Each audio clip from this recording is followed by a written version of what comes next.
je dobře? Či já jsem říká, ale já půjdu. Takhle. Vítám vás tady v Pardubicích. Blablabla. Jo? Můžu být? Jsi kameraman, já ne. Já tomu nerozumím.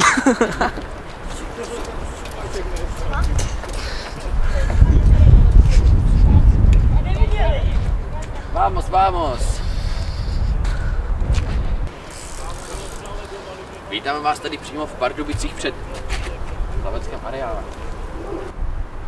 Třeba na hajzlíkách. Zase? Tak můžeš odběhnout za chvíli, počkej. Ne, jako myslím, že bychom to mohli natočit na hajzlíkách. To bys Fafičku dostáhneme plagát. Já si dáme přímo v Pardubicích. Jdeme, vamos. No, hrozný příchod, ty vole, to tam nemůže být. Vítám vás tady v Pardubicích před plaveckém areálem.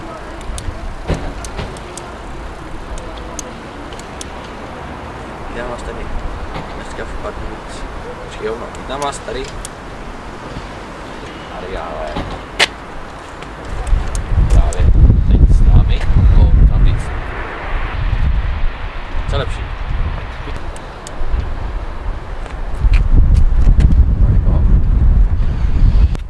Fouká. Ty vole, to si z té kapci ještě nevytáhne ten kluk.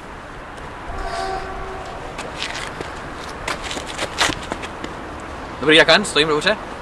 Fouká, nefouká. Nefouká.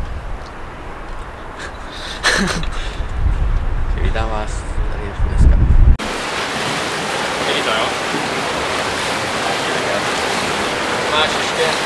Co mi říká, jaký má český ocelný? Jiný. Ne. Pust,